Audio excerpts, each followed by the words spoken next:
Hola Pirulis, bienvenidos a mi canal. En este tercer vídeo voy a hacer la última parte de la Guerra Fría.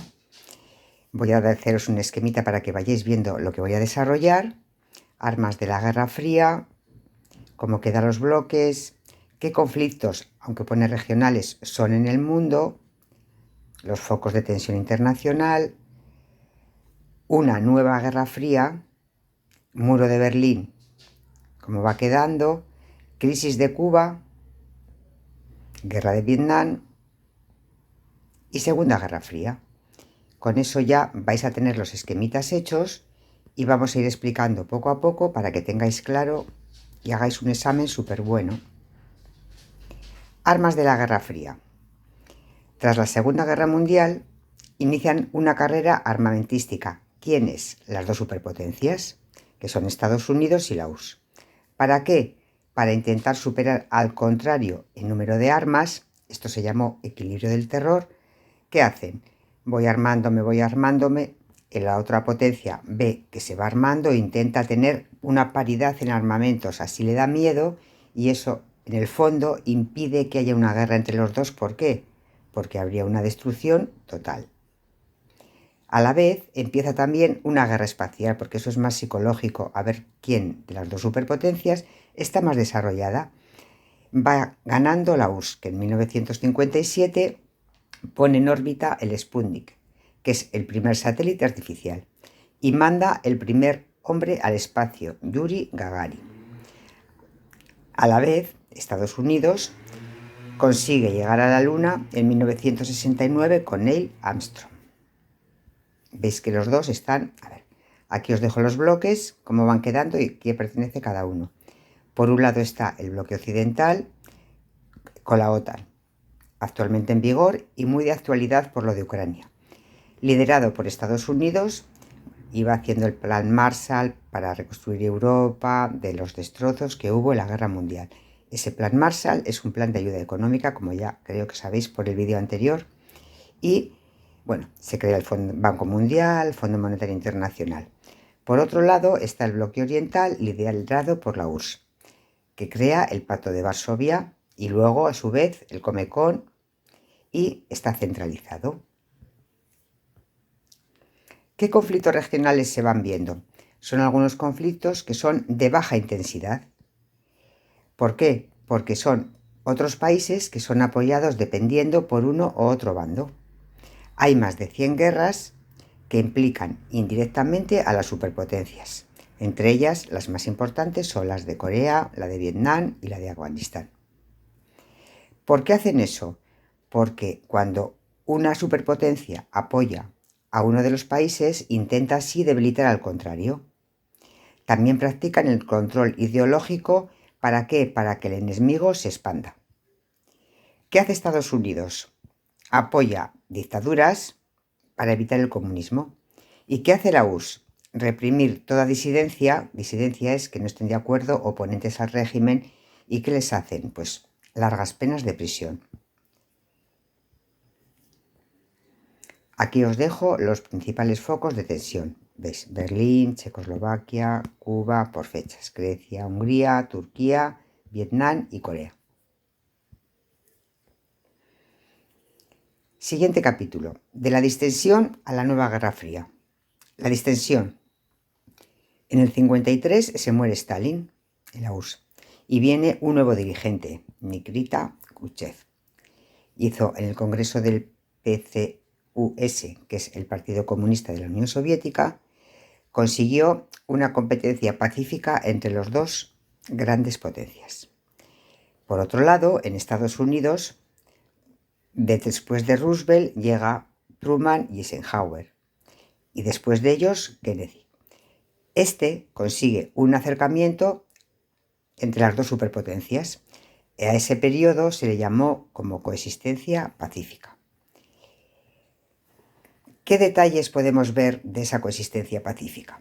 Pues que hubo una política de apaciguamiento. Ejemplo, crearon el teléfono rojo, que era pues un teléfono que tenían a disposición los dos mandatarios para que se pusieran en contacto directamente en caso de que hubiera alguna crisis.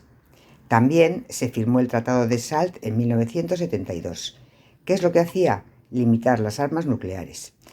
Pero aún así no pudieron evitar que hubiera graves conflictos. En Europa, que fue lo más importante y permaneció hasta casi ahora, se creó la República Federal Alemana y la República Democrática Alemana, como ya lo habéis visto en el vídeo anterior. Democrática, y esta es de influencia soviética. Eso dio lugar a que la gente viera que la parte occidental era mucho más rica y libre, y eso hizo que mucha gente de la parte oriental intentara pasar a Berlín Oeste, cosa que preocupó mucho a la Alemania Oriental. Para evitarlo, se construyó el muro el 13 de agosto de 1961 y hizo que Berlín quedara dividida en dos partes durante 30 años. Y este fue el hecho constitutivo como gran símbolo de la Guerra Fría. Aquí os dejo cómo quedó un poco fortificado lo de Berlín y algunas estadísticas que vais viendo. Hubo 302 torres de vigilancia, 14.000 guardias fronterizos. Lo de las persecuciones con perros es curioso y bastante terrorífico. 20 búnkeres, 239 fugitivos muertos, que se sepa, y algunas fugas que tuvieron éxito. Bueno, alguna cosita más, personas arrestadas, y la longitud del muro dentro de Berlín, que tuvo 43 kilómetros. Empezamos con las crisis internacionales. Muy importante, crisis de los misiles en Cuba. En 1959, Fidel Castro derrota al dictador Batista. Estados Unidos, como ve que Castro es comunista, se opone al nuevo régimen porque estaba muy cercano a la Unión Soviética. Y, como respuesta a eso, la Unión Soviética instala misiles, pero unos misiles que eran capaces de alcanzar Estados Unidos. Como respuesta a eso, Kennedy decreta el bloqueo naval de Cuba. ¿Por qué? Porque quería evitar que el comunismo se extendiera por el continente americano. Eso hizo que el mundo temiera un posible enfrentamiento entre las dos potencias y hubo una época de mucha tensión.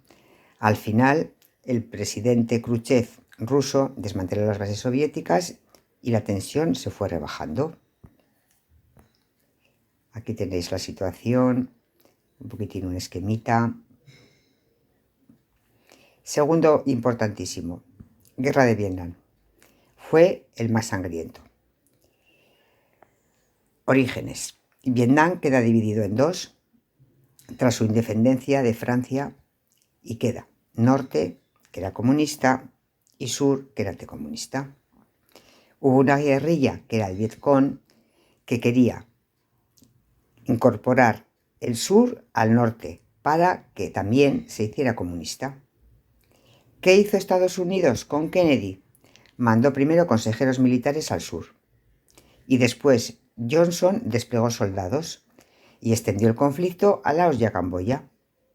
Como vieron que no era derrotado el Vietcong, Nixon inició ya una retirada en el 74 y un año después el sur sería derrotado. Aquí tenéis el esquemita de la guerra del Vietnam. Por si necesitáis haceros una idea cómo va quedando en dos partes, la ciudad muy importante, emblemática, algunas rutas donde se abastecían.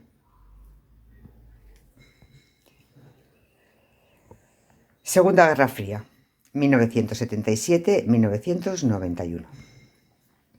Estados Unidos la URSS empieza a desplegar misiles nucleares en sus zonas de influencia, que eso se llamaron euromisiles, que eran pues misiles instalados en países amigos europeos amenazando a la parte occidental. También apoyó a Afganistán y así pudo mantener un gobierno prosoviético en esa zona. ¿Qué hizo Estados Unidos?